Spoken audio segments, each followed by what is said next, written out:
مکرم سامعین و حاضرین، السلام علیکم ورحمۃ اللہ وبرکاتہ۔ میری اور آپ کی بخت فروزی اور خوش نصیبی کہ میں اور آپ آج کے اس پاکیزہ دن میں اللہ کے گھر میں حاضر ہیں۔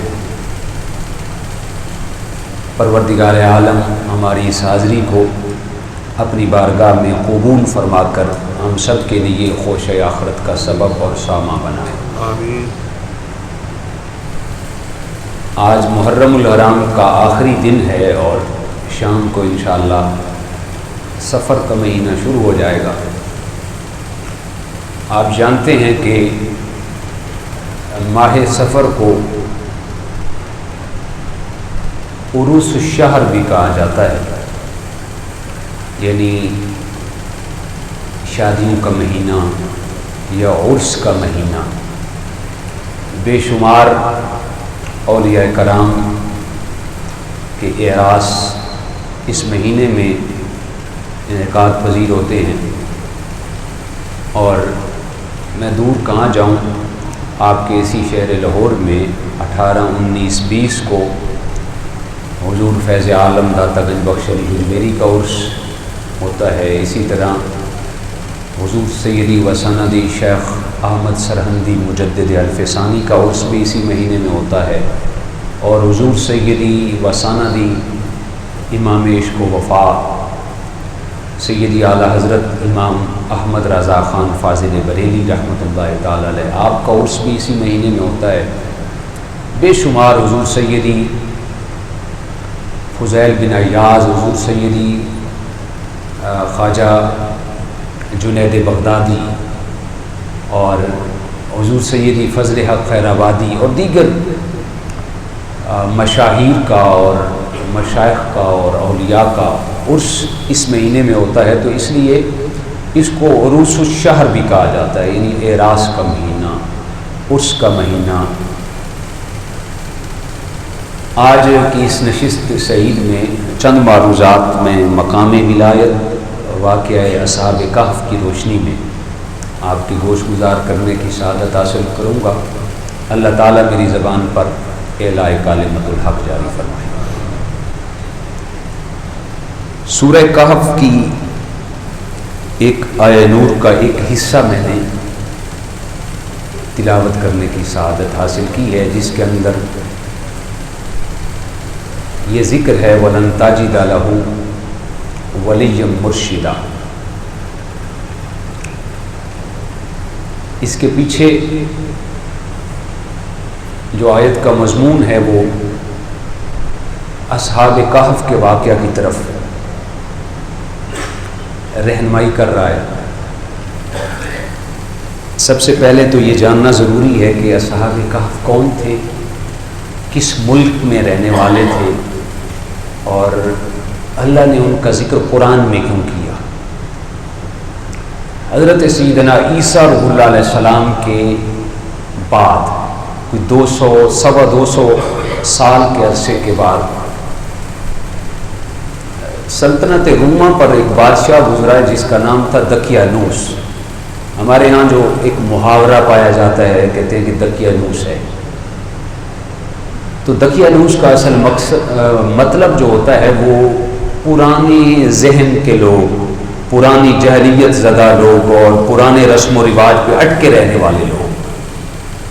تو اس بادشاہ کا موٹو بھی یہی تھا کہ وہ پرانے خیالات کا شخص تھا اور پرانی ذہن اور پرانے تفکر پہ چلنے والا تھا، تو اس کا نام دقیانوس تھا۔ تو پھر اسی کے نام سے یہ محاورہ ہمارے ہاں منتقل ہوا، جو پرانے خیالات کا شخص وہ کہتے ہیں کہ یہ دقیانوس ہے۔ اصل میں اس بادشاہ کا نام تھا دقیانوس، وہ پرانے خیالات کا شخص تھا۔ اس نے نصارہ کو زبردستی بت پرستی پر مجبور کیا، جو سیدنا عیسیٰ روح اللہ علیہ السلام کا کلمہ پڑھنے والے لوگ تھے، جو آپ کی ذات پر ایمان لائے تھے، ان کو مجبور کیا کہ تم عیسیٰ علیہ السلام کے کلمہ کو چھوڑو اور بت پرستی کرنا شروع کرو۔ افسوس نامی شہر میں اس نے ایک مقتل گاہ بنایا، اس دقیانوس نامی بادشاہ نے، جو اس کے اعتقاد کے مطابق چلتا تو اس کو چھوڑ دیتا، جو اس کے نظر و فکر اور اعتقاد کے مطابق نہ ہوتا تو اس کو گرفتار کر کے اس مقتل گاہ کے اندر اس کو قتل کر دیا جاتا۔ بے شمار ایسے لوگ جو اس کے ظلم اور تشدد سے تنگ آ کر انہوں نے بت پرستی کرنا شروع کر دی۔ اس افسوس نامی شہر کے اندر اس نے وہ مقتل گاہ بنایا ہوا تھا۔ جہاں پہ برے لوگ ہوتے ہیں وہاں پہ اچھے لوگ بھی ہوتے ہیں۔ چند نیک خاندانوں میں سے کچھ نوجوانوں نے اس کے اس فکر کو دھتکارا اور کہا کہ ہم کبھی بھی بت پرستی نہیں کریں گے۔ خاندانوں میں سے چند جو نوجوان فکر کے لوگ تھے، مفسرین نے ان کی تعداد کسی نے 3 لکھی، کسی نے 4 لکھی، اور قرآن مجید کے اندر بھی یہ تعداد بیان کی گئی۔ پھر آخر میں یہ کہا گیا کہ وہ اللہ ہی جانتا ہے وہ کتنے تھے، اور جہاں پہ مفسرین کا اجماع ہے وہ 7 تھے۔ انہوں نے آپس میں مشورہ کیا کہ ایسا کیا کیا جائے، اگر بادشاہ کی فکر کو اپناتے ہیں تو ہمارا دین اور دھرم جاتا ہے، اگر فکر کو نہیں اپناتے تو ہماری جان جاتی ہے۔ تو اس بادشاہ کو پتہ چلا کہ کچھ لوگ ہیں، نوجوان ہیں جو میری فکر سے آ رہی ہیں۔ اس نے ان کو اپنے پاس بلایا اور کہا کہ میں تمہیں قتل نہیں کرنا چاہتا، تمہاری زندگی پر اور تمہارے شباب پر میں اس کی قدر کرتا ہوں، تمہیں 3 دن کی مہلت ہے، سوچ کے مجھے بتا دو۔ 3 دن انہیں دے دیے گئے اور 3 دن وہ سوچتے رہے آیا ایسا کیا کیا جائے کہ ہمارا دین بھی بچ جائے، ہماری جان بھی بچ جائے۔ تو 3 دن کے اندر انہوں نے باہم فیصلہ کیا کہ ہم یہ شہر ہی چھوڑ دیتے ہیں تاکہ ہمارا دین بھی بچ جائے اور ہماری جان بھی بچ جائے۔ وہ لوگ 6 لوگ تھے، وہاں سے اس شہر سے باہر نکلے، افسوس نامی شہر سے۔ مفسرین نے اس پہ بھی تاریخ کے اندر اختلاف پایا جاتا ہے۔ ترکی کے اندر بھی آج بھی وہ غار موجود ہے، جو لوگ اس کی زیارت کرتے ہیں وہ ان کے نزدیک یہ ہے کہ اصحاب کہف کی غار یہی ہے۔ غار عربی میں کہف کو غار کہا جاتا ہے۔ اصحاب مینز وہ جو صاحبان تھے جو غار کے اندر تشریف فرما تھے۔ جبکہ امام قرطبی رحمہ اللہ نے لکھا کہ اندلس کے اندر ایک وادی رقیم تھی، اس وادی رقیم کے کنارے وہ پہاڑی سلسلہ تھا، اس پہاڑی سلسلے کے اندر ایک غار تھی جس کو اصحاب کہف کی غار کہا جاتا ہے۔ واللہ عالم وہ کہاں ہے۔ وہ 6 لوگ افسوس نامی شہر سے باہر نکلے اور ذہن کے اندر یہ نظریہ تھا کہ ہم اس شہر کو چھوڑ دیتے ہیں تاکہ ہمارا دین اور دھرم بھی بچ جائے اور ہماری جان بھی بچ جائے۔ اللہ اکبر۔ چلتے چلتے وہ رات کا سما تھا جب شہر سے باہر نکلے۔ جب صبح کو سپیدہ طلوع ہوا، چاشت کا وقت ہوا تو وہ پہاڑی سلسلے میں جا پہنچے۔ کچھ سفر کرنے کے بعد وہ پہاڑی سلسلے میں پہنچے تو انہیں غار نظر آئی اور ان پہ نیند کا غلبہ طاری ہوا۔ تو آپس میں باہمی مشورہ کیا کہ چلے کچھ دیر ہم اس غار میں آرام کر لیتے ہیں، غار میں آرام کر لیتے ہیں اور پھر آرام کرنے کے بعد اس غار سے ہم آگے کا سفر شروع کریں گے۔ وہ لوگ جب شہر سے باہر نکلے تو راستے میں ایک چرواہے کے ساتھ ان کی ملاقات ہو گئی۔ چرواہے نے پوچھا حضور آپ کہاں جا رہے ہیں؟ تو انہوں نے سارا واقعہ بیان کیا۔ اسی طرح دقیانوس نامی شہنشاہ میں بت پرستی پہ مجبور کرنا چاہ رہا ہے۔ تو اس چرواہے نے کہا حضور یہ آفت تو مجھ پر بھی آ سکتی ہے، میں بھی آپ کے ساتھ چلتا ہوں۔ اس چرواہے کے ساتھ ایک کتا بھی تھا۔ تو وہ 6 لوگ پہلے تھے، ایک چرواہا شامل ہو گیا، 7 لوگ ہو گئے۔ قرآن نے یہ بھی بیان کیا وہ 7 تھے اور 8واں ان کا کتا تھا سورہ کہف کے اندر۔ جب وہ اس غار میں پہنچے 7 لوگ تھے، 8واں ان کا کتا تھا۔ انہوں نے کتے کو دھتکارنا شروع کیا کہ نکل جا ہمارے پیچھے نہ آ، کیونکہ کتے کی خصلت ہوتی ہے بھونکنا۔ جب اسے ہم جنس نظر آتے ہیں تو وہ بھونکتا ہے۔ ان کے ذہن میں یہ تھا کہ اگر یہ بھونکے گا تو لوگوں کو پتہ چل جائے گا اس غار کے اندر کچھ نوجوان ہیں یا کچھ ہے، کہیں ہم پکڑے نہ جائیں۔ کتے کو انہوں نے لاکھ دھتکارا لیکن کتا واپس نہ گیا۔ بالآخر وہ اس غار میں تشریف لے گئے، 7 لوگ تھے اور اللہ نے ان پہ نیند کا غلبہ طاری کیا اور وہ نیند کے عالم میں سو گئے، اور قرآن کہتا ہے وہ 309 سال سوئے رہے اس غار میں۔ کتنا عرصہ جی؟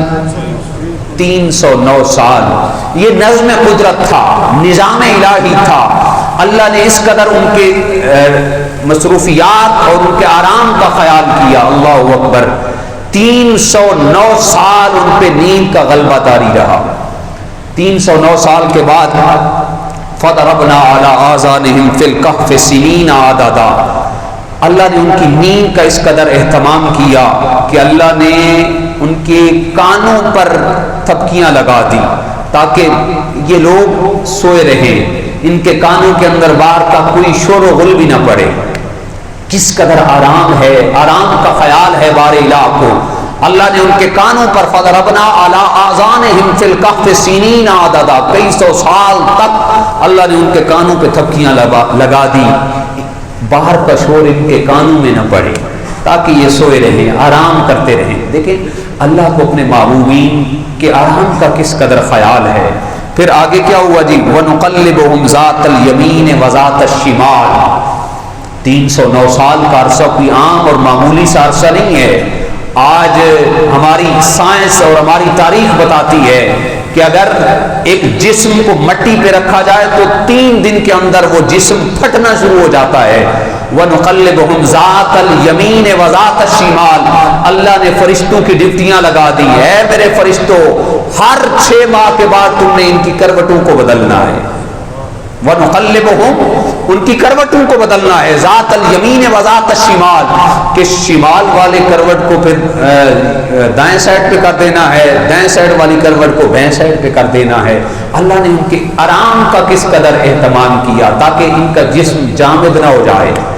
اللہ اکبر، ان کی کروٹوں کا خیال رکھا گیا اور شور و غل کا خیال رکھا گیا، کوئی شور ان کے کانوں میں نہ پڑے۔ اور پھر نظام قدرت، بندہ جتنی مرضی گہری نیند میں ہو، جب بھوک اور پیاس کی شدت محسوس ہو تو بندے کو جاگ آ ہی جاتی ہے۔ اللہ نے یہ قدرت کی طرف سے انتظام کیا، 309 سال وہ سوئے رہے، نہ انہیں بھوک لگی نہ انہیں پیاس لگی، 309 سال سوئے رہے۔ اور قرآن کہتا ہے وَتَرَى الشَّمْسَ إِذَا طَلَعَتْ تَزَاوَرُ عَنْ كَهْفِهِمْ ذَاتَ الْيَمِينِ وَإِذَا غَرَبَتْ تَقْرِضُهُمْ ذَاتَ الشِّمَالِ۔ اور پھر جب وہ سوئے، اس غار کا عالم یہ تھا، وہ مشرق کی جانب بھی ایسے زاویے کی بنی ہوئی تھی اور مغرب کی جانب، جب مشرق سے سورج طلوع ہوتا تو روشنی اندر جاتی، جب مغرب کی جانب سے سورج غروب ہوتا تو روشنی غار کے اندر جاتی۔ سردیوں کے موسم میں تو گرمی انسان کے جسم پہ اثر نہیں کرتی، جبکہ گرمیوں کے موسم میں جب سورج کی تپش اندر جائے تو یقیناً جسم میں دقت محسوس ہوتی ہے، تکلیف محسوس ہوتی ہے۔ ابھی اے سی بند کر دیں تو لوگ تڑپنا شروع ہو جائیں گے، دروازے کھول دیں جی، کھڑکیاں کھول دیں، بڑا معاملہ ہو گیا، پتہ نہیں کیا سے کیا ہو جائے گا۔ تو اللہ نے ان کے آرام کا اس قدر خیال کیا، اللہ اکبر۔ اللہ فرماتا ہے وَتَرَى الشَّمْسُ إِذَا تَزَاوَرُ عَنْ كَهْفِهِمْ ذَاتَ الْيَمِينِ وَإِذَا غَرَبَتْ تَقْرِضُهُمْ ذَاتَ الشِّمَالِ۔ حالانکہ اللہ سورہ یاسین کو اٹھائیں، اللہ قرآن کے اندر فرماتا ہے سورج کا جو نظم ہے، اس کا چلنا جو ہے، یہ میرے تقدیر کا حصہ ہے۔ سورج میری تقدیر سے چلتا ہے، نہ میری تقدیر سے ادھر ہٹ سکتا ہے نہ میری تقدیر سے ادھر ہٹ سکتا ہے۔ بار الہ نے وہاں پہ اپنی تقدیر کو معطل کیا۔ تقدیر تو یہ تھی سورج جب غروب ہوتا ہے تو روشنی اندر جاتی، سورج جب طلوع ہوتا ہے تو روشنی اندر جاتی۔ اللہ نے فرمایا ایک طرف میری قدرت ہے، دوسری طرف میری اولیاء کی تکلیف ہے۔ سورج نے عرض کی بار الہ میں پھر کیا کروں، تیری تقدیر کو دیکھوں یا اولیاء کی تکلیف کو دیکھوں؟ اللہ نے فرمایا سورج تکلیف اولیاء کو ہو رہی ہے، تو میری تقدیر سے چلتا ہے، بار الہ پھر حکم کیا ہے؟ اللہ نے فرمایا اے میرے سورج 309 سال کے لیے میری تقدیر کو معطل کر دے، میری اولیاء کو تکلیف نہیں ہونی چاہیے۔ وَتَرَى الشَّمْسُ إِذَا تَزَاوَرُ عَنْ كَهْفِهِمْ ذَاتَ الْيَمِينِ، جب غار کے دہانے پہ آیا کر تو بالکل غار کے اوپر سے نہ گزرا کر، ذات الیمین دائیں سائڈ سے ہو کے گزر جایا کر۔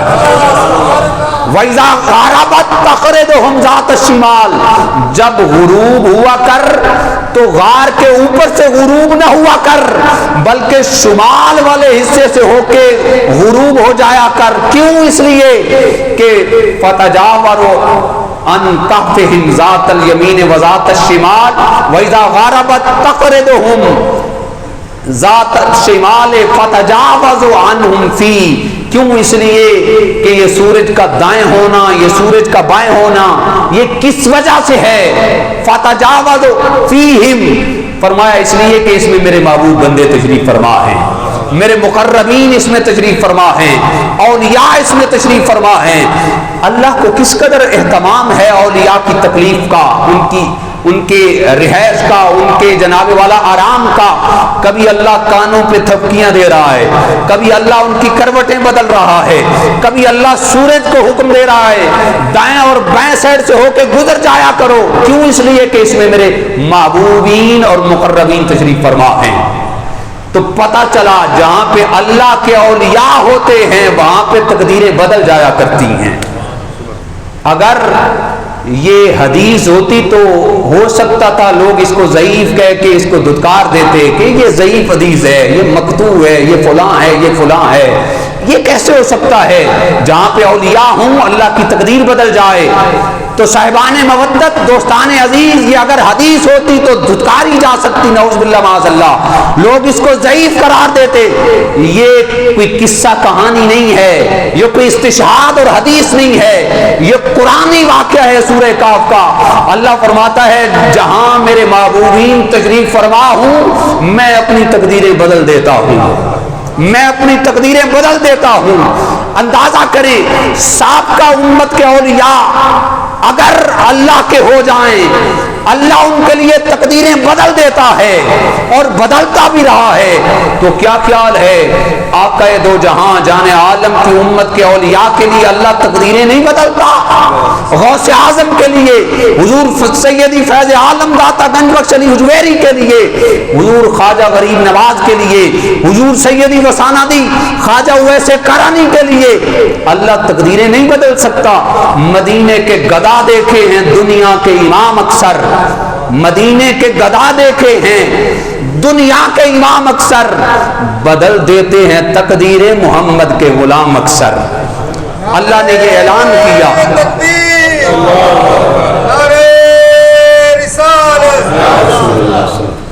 اللہ تعالیٰ کی بارگاہ میں جب سورج نے عرض کی مالک ایک طرف تیرا قدرت کا نظام ہے اور ایک طرف اولیاء اللہ کی تکلیف ہے، اللہ نے فرمایا اے سورج میری تقدیر ہوتی رہے گی، دیکھا جاتا رہے گا۔ میرا حکم یہ ہے 309 سال کے لیے میری تقدیر کو معطل کر دیا جائے، اولیاء اللہ کے آرام کو صف اول پہ رکھا جائے۔ اللہ اکبر۔ اور جہاں پہ اولیاء ہوتے ہیں قرآن کی اس آیت سے پتہ چلا وہاں پہ تقدیریں بدلتی ہیں۔ قاضی ثناء اللہ پانی پتی نے تفسیر مظہری کے اندر انہی آیات کے تحت لکھا، حضور مجدد الفسانی علیہ الرحمہ شیخ احمد سرہندی رحمۃ اللہ تعالی علیہ، آپ کے دو شہزادے پڑھتے تھے ملا طاہر لاہوری کے پاس۔ ایک ملا ہوتا ہے، ایک ملا ہوتا ہے، ملا اور ہے، ملا اور ہے۔ ملا جو سب سے زیادہ علم رکھنے والا ہو، جبکہ جو ملا ہوتا ہے یہ عام طور پہ مشہور شیطان کو کہتے ہیں۔ تو ملا طاہر لاہوری کے پاس دو شہزادے مجدد الفیضانی کے پڑھتے۔ ایک دن آپ نے فرمایا بیٹا میں آپ کے استاد کو دیکھنا چاہتا ہوں۔ تو آپ کے بیٹوں نے عرض کی حضور ہم دعوت دے دیتے ہیں، وہ درسگاہ میں آئیں گے، آپ ان کی زیارت کر لینا، ان کو دیکھ لینا۔ جب ملا طاہر لاہوری حضور مجدد الفسانی کے سامنے آیا، اللہ وہ کہتے ہیں یہ کیسے ہو سکتا ہے، یہ تقدیر کیسے بدل سکتی ہے؟ بھائیو ایسے ہو سکتا ہے جیسے اصحاب کے کہف کے ساتھ ہوا۔ یہ قرآنی واقعہ ہے، میں کوئی قصہ کہانی نہیں سنا رہا۔ جب شیخ مجدد الفسانی نے ملا طاہر لاہوری کو دیکھا تو آپ پہچان گئے۔ جب وہ چلا گیا تو آپ نے اپنے شہزادوں کو بلایا، بلا کے فرمانے لگے بیٹا آپ کا استاد عالم تو بہت بڑا ہے، آپ کا استاد اس کائنات میں اس زمانے میں جو اس وقت موجود تھا اس علاقے میں، بیٹا آپ کا استاد یکتائے زمانہ ہے، عالم بہت بڑا ہے، لیکن میں نے نگاہ ولایت سے دیکھا ہے اس کی پیشانی پر الشقی لکھا ہوا ہے، اس کی پیشانی پہ لکھا ہوا ہے یہ شخص دوزخی ہے۔ بچے تڑپ گئے، حضور بابا جان یہ کیسے ہو سکتا ہے، ہمارا استاد ہو اور دوزخی ہو؟ تو آپ نے فرمایا بیٹا میں نے لوح محفوظ پہ دیکھا ہے، میں نے علم ولایت سے دیکھا ہے آپ کا استاد دوزخی ہے۔ تو بچوں نے عرض کی حضور یہ کیسے ہو سکتا ہے، اگر ہمارا استاد دوزخ میں چلا جائے تو لوگ کیا کہیں گے، مجدد الفسانی کے بچوں کا استاد اور دوزخ میں چلا گیا۔ اللہ قاضی ثناء اللہ پانی پتی نے تفسیر مظہری کے اندر اس واقعہ کو کوٹ کیا۔ تو آپ بچوں نے عرض کی حضور اگر آپ لوح محفوظ سے یہ دیکھ سکتے ہیں یہ شقی ہے تو ہمیں یقین ہے آپ اس کو بدلوا بھی سکتے ہیں۔ تو آپ نے کہا بیٹا یہ تقدیر الہی ہے، میں اس کو کیسے بدلوا سکتا ہوں؟ بچوں نے عرض کی حضور آپ دیکھ سکتے ہیں تو بدلوا بھی سکتے ہیں۔ اللہ اکبر۔ پھر آپ نے مراقبہ کیا، مراقبہ کرنے کے بعد دعا کے لیے ہاتھ اٹھائے اور دعا کے لیے ہاتھ اٹھا کے دعا کی، بار الہ اس غوث العظم کے صدقے جن کی دعا پر تو تقدیریں بدل دیتا ہے، میں مجدد الفسانی اس غوث اعظم کا عبد القادر جیلانی کا واسطہ دے کر دعا کرتا ہوں، مالک لم یزل میرے بچوں کے استاد کی تقدیر کو بدل دے۔ دعا قبول ہو گئی۔ پھر آپ نے فرمایا بیٹا پہلے تو میں نے دیکھا تھا اس کی پہچانی پہ لکھا ہوا تھا شقی ہے، اب تم دیکھ لینا اللہ نے اپنی تقدیر کو بدل دیا ہے، جس پیشانی پر الشقی لکھا ہوا تھا اس پیشانی پر اللہ نے السعید لکھ دیا ہے، السعید لکھ دیا ہے۔ تو دوستان عزیز آپ کے اگر ذہن میں یہ واقعہ نہ آ سکے تو میں نے ریفرنس دے دیا اور میں نے قرآن سے یہ استشہاد کیا۔ اصحاب کہف کے لیے اللہ جو سابقہ امتوں کے اولیاء تھے ان کے لیے اللہ تقدیریں بدل سکتا ہے، سورج کو حکم دے سکتا ہے کبھی دائیں ہو کے گزر جا کبھی بائیں ہو کے گزر جا، تو کیا خیال ہے آقا دو جہاں کی امت کے اولیاء کے لیے نہیں بدل سکتا؟ اللہ اکبر۔ میں نے ایک واقعہ پڑھا حضور سیدی پیر شاہ سلیمان توسوی رحمت اللہ تعالی علیہ کا، بے توجہی کے عالم میں توجہ تو اپنی بات ہے، توجہ سے کہہ دیا اللہ تقدیر بدل دیتا ہے۔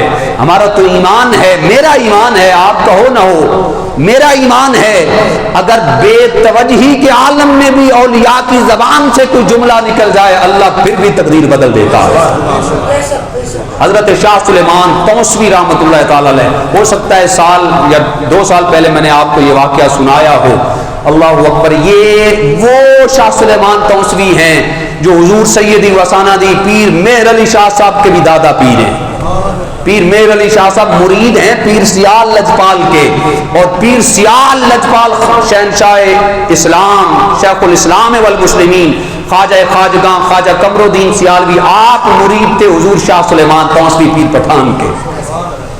آپ کے علاقے توسا شریف کے پاس ایک جنگل تھا، جنگل میں ایک آجڑی تھا، بکریاں چراتا۔ اللہ اکبر۔ یہ ان کا اعتقاد بھی بڑا محبت والا اعتقاد ہوتا ہے، جو ان پڑھ ہوتے ہیں بیچارے جس چیز پہ اٹک جائیں اندھا اعتقاد ہوتا ہے۔ بکریاں چراتا جنگل میں، ایک شخص کو نوجوان کو دیکھتا، کبھی نوجوان ادھر جاتا ہے کبھی ادھر جاتا ہے۔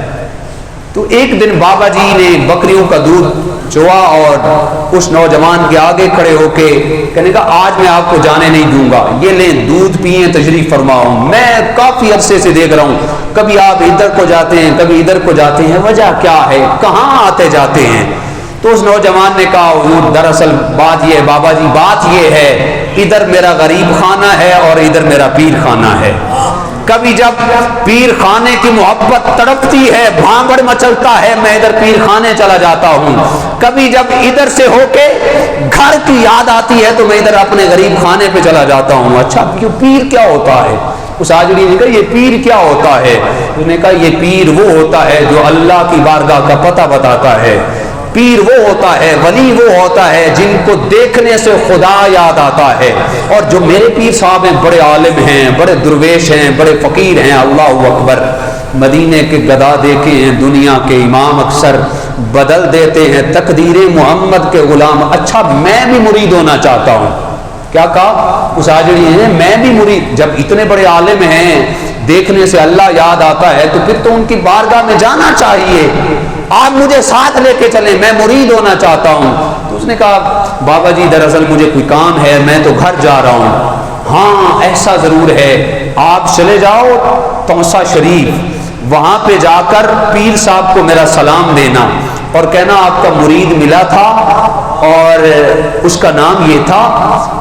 اور سلام دینے کے بعد بابا جی کو عرض کرنا حضور آپ کا مرید ملا تھا, اور جا کے پھر مرید بھی ہو جانا. کہتا تھا مجھے مرید بنا لیں, تو آپ کو مرید بنا لیں گے, کلمہ پڑھا دیں گے, کچھ وصیتیں کریں گے. بابا جی نے رفتے سفر بکریاں بچے کے سپرد کی اور چلتے چلتے حضور پیر پٹھان کی نگری توسا شریف پہنچ گئے. اللہ کی عزت کی قسم, میں نے یہ ایک اعزاز کی بات ہے, پاکستان لیول کے جتنے بڑے میں نے گدیاں دیکھی ہیں, اکثر کی گدیوں کی میں نے زیارت کی ہے, لیکن جو روحانیت میں نے توسا شریف میں پائی وہ آپ ہی کا اعزاز ہے, آپ ہی کا مقصوم ہے.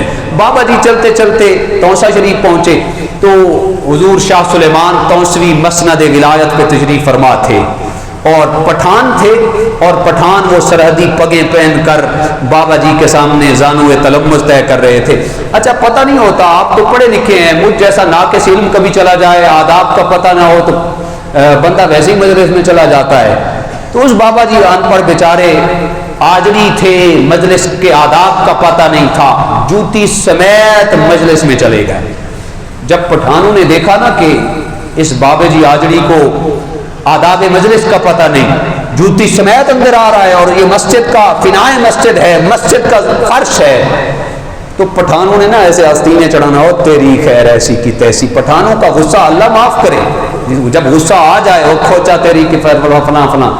تو انہوں نے جب آستینے چڑھائیں تو بابا جی پریشان ہو گئے, لگتا ہے کہ پٹھانوں کو غصہ آ گیا ہے, مجھے چھوڑیں گے نہیں.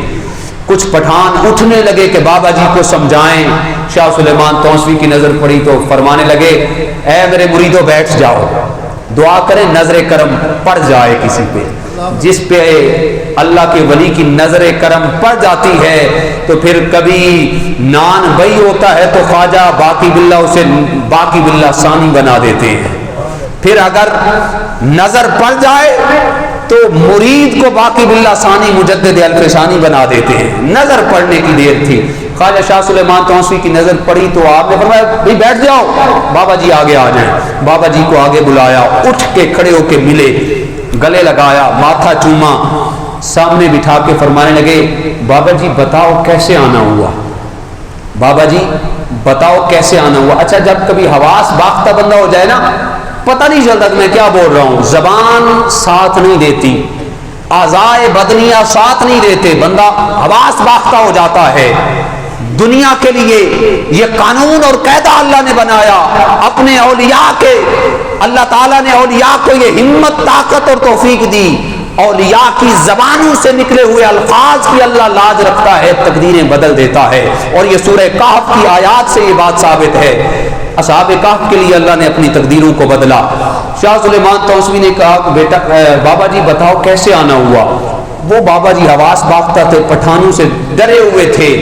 بابا جی نے کہنا یہ تھا کہ حضور مجھے آپ کا مرید ملا تھا, اس نے آپ کو سلام دیا اور کہنے لگا تھا حضور مجھے مرید کر دیں. حواس باختہ ہوا تھا تو اس کی زبان سے بھی یہ ساختہ یہ الفاظ نکلے حضور جنگل میں مجھے آپ کا پیر ملا تھا اور اس نے کہا مجھے بھی آپ پیر کر دیں. جنگل میں مجھے آپ کا پیر ملا تھا اور اس نے کہا مجھے آپ پیر کر دیں. شاہ سلیمان توسوی کے چہرے پہ تبسم آیا, اللہ اکبر. کہنے لگے بابا جی کیا کہہ رہے ہیں, ذرا ایک دفعہ پھر بتائیں. تو بابا جی نے پھر وہی جملے, حضور آپ کا مجھے پیر ملا تھا, کہتا تھا مجھے پیر کر دیں. آپ کو اگر کوئی قاری صاحب آپ کو کہہ دے مجھے آپ کا پیر ملا تھا, کیا لذت, کیا کیفیت, کیا چاشنی ہوتی ہے. اللہ ہر بندے کی نسبت کو سلامت رکھے۔ 3 دفعہ شاہ سلیمان توسوی نے پوچھا، اس نے 3 دفعہ وہی عرض کی، حضور مجھے آپ کا پیر ملا تھا، کہتا تھا مجھے پیر کر دیں۔ شاہ سلیمان توسوی کا دریائے ولایت موج میں آیا، بیٹے کو بلایا، بیٹے کو بلا کے فرمانے لگے بیٹا جاؤ، جا کر اندر حجرے میں وہ پگ پڑی ہے جو میرے سر پر نور عالم قبلہ مہاروی نے باندھی تھی، وہ پگ لے کے آؤ، وہ پگ لے کے آؤ جو خواجہ نور محمد مہاروی کے سر پر فخر جہاں دہلوی والے نے باندھی تھی، بیٹا وہ پگ لے کے آؤ جو فخر جہاں دہلوی والے کے سر پر نظام الدین اولیاء نے باندھی تھی، بیٹا وہ پگ لے کے آؤ جو نظام الدین اولیاء کے سر پر خواجہ بابا فرید الدین گن شکر نے باندھی تھی، بیٹا وہ پگ لے کے آؤ جو گن شکر کے سر پر قطب الدین نے باندھی تھی، وہ پگ لے کے آؤ جو قطب الدین کے سر پر معین الدین نے باندھی تھی، وہ پگ لے کے آؤ جو معین الدین کے سر پر ممشاد علوی نے باندھی تھی، جو ممشاد علوی کے سر پر حضرت ابو حذیفہ نے باندھی تھی، وہ حجرے سے پگ لے کے آؤ جو ابو حذیفہ کے سر پر حضرت خواجہ حسن بصری نے باندھی تھی، وہ پگ لے کے آؤ جو حسن بصری کے سر پر مولا کائنات حضرت علی المرتضیٰ نے باندھی تھی۔ فرمایا جاؤ وہ حجرے سے پگ لے کے آؤ جو مولا کائنات کے سر پر محمد مصطفیٰ نے باندھی تھی، وہ پگ لے کے آؤ۔ تکبیر، نعرہ رسالت۔ بیٹا وہ پگ لے کے آؤ جو محمد مصطفیٰ نے امام الانبیاء نے مولا کائنات کے سر پہ مانگی تھی، وہ پگ لے کے آؤ۔ بچہ وہ پگ لے کے آیا تو شاہ سلیمان توسوی فرمانے لگے بیٹا دیکھو، سارے مریدوں کو مخاطب کر کے کہنے لگے ہم ساری کائنات کو مرید کرتے ہیں، آج اس چرواہے کو ہم پیر کرتے ہیں۔ آپ نے پگ پہنائی اور ایسا علوم کا خزانہ عطا کیا، اللہ اکبر، وہ آپ کا مرید صادق بھی دنیا کا ولی اور کامل ولی بن گیا، وہ آجڑی، وہ چرواہا۔ اللہ اکبر۔ میں نے بات یہ شروع کی تھی، اگر بے توجہی کے عالم میں بھی اللہ کے محبوبین کی زبان سے کوئی الفاظ نکل جائیں تو اللہ اس کو رہگا نہیں فرماتا، اللہ تقدیریں بدل دیتا ہے۔ اللہ اکبر۔ اور پھر اولیاء کے در پہ جو آتا ہے اس کو فیض کیا ملتا ہے، اندازہ کریں۔ اچھا وہ جو 7 لوگ تھے، وَتَرَى الشَّمْسَ وَنُقَلِّبُ أَفْئِدَتَهُمْ اِذَا طَلَعَتْ، اللہ تعالیٰ ان کی کروٹیں بدلتا، فرشتوں کی ڈپٹی لگ گئی، ہر 6 ماہ کے بعد ان کی کروٹ بدلنی ہے۔ اچھا انداز ذرا سوال پیدا ہوتا ہے، ان 7 لوگوں کی کروٹیں تو بدل جاتی، کیوں؟ اس لیے کہ وہ ولی کامل تھے، صفات باطن کی وجہ سے ان کی کروٹیں بدل جاتی، وہ اللہ کے محبوب تھے، اللہ کے مقرب بندے تھے۔ اچھا باہر جو کتا بیٹھا تھا، وَقَلْبُهُمْ بَاسِطٌ ذِرَاعِهِ بِالْوَسِيدِ، یہ قرآن کی آیت ہے۔ مفسرین نے لکھا کہ اندر 7 لوگوں کی کروٹ بدلتی تھی، باہر بیٹھے ہوئے کتے کی بھی کروٹ بدل جاتی۔ کیا خیال ہے کتے نے کون سی نیکی کی تھی؟ ہے کوئی بات ذہن میں ہو؟ اندر والوں کی کروٹیں تو ولایت کی وجہ سے بدلتی، انہوں نے اپنی لو اللہ کے ساتھ لگا دی تھی، ان کی کروٹیں فرشتے بدل دیتے تھے، تو کتے کی کروٹ کیوں بدلتی؟ علماء نے لکھا ان کی کروٹ تو ولایت کی وجہ سے بدلتی تھی، ارے کتے کی کروٹ جو ہے وہ فیض ولایت کی وجہ سے بدلتی تھی، کتے کی کروٹ وفاداری ولایت کی وجہ سے بدلتی تھی، کتا ولیوں کا وفادار ہو گیا تھا، کتے کی کروٹ بھی بدل گئی۔ سوال یہ پیدا ہوتا ہے اگر سابقہ امتوں کے ساتھ ایک کتا ان کے در کے ساتھ لو لگا کے بیٹھ جائے، اللہ اس کتے کو بھی فیض عطا کر دے، اگر کوئی کتا اولیاء کے ساتھ لگ جائے وہ فیض سے محروم نہیں ہو سکتا، تو حضور کے غلام کیسے فیض سے محروم ہو سکتے ہیں؟ حضور کے غلاموں کو تو بدرجہ اولا اللہ فیض عطا کرتا ہے۔ تو قرآن کی یہ آیات، سورہ کہف کی ان آیات سے پتہ چلتا ہے یہ مقام ولایت ہے قرآن کی نگاہ میں، کہ اللہ جن کو پسند فرماتا ہے اللہ پھر صدیوں تک ایک دو دن کی بات نہیں، صدیوں تک اپنی تقدیریں بھی بدل دیتا ہے، اور یہ اصحاب کہف کے واقعہ سے بھی علم ہوتا ہے۔ تو اللہ کے جو نیک بندے ہیں ان کی بارگاہ میں جانے سے انسان کی تقدیریں بدلتی ہیں، ان کی بارگاہ میں جانے سے اللہ کی ذات کا قرب نصیب ہوتا ہے، ان کی بارگاہ میں جانے سے بندہ انسان اللہ کے قریب ہوتا ہے۔ اللہ ہمیں اولیاء کاملین مشائخ اعظام کی قربتیں عطا فرمائے، ان کی سنگت، ان کی معیت اور صحبتیں عطا فرمائے۔ وآخر دعوانا ان الحمدللہ رب العالمین۔ بیٹھے آپ حضرات، بیٹھے چند منٹ کے لیے یہ میرے برادرم محترم فضل یوسفی صاحب آپ سے مخاطب ہونا چاہتے ہیں، چند منٹوں کے بعد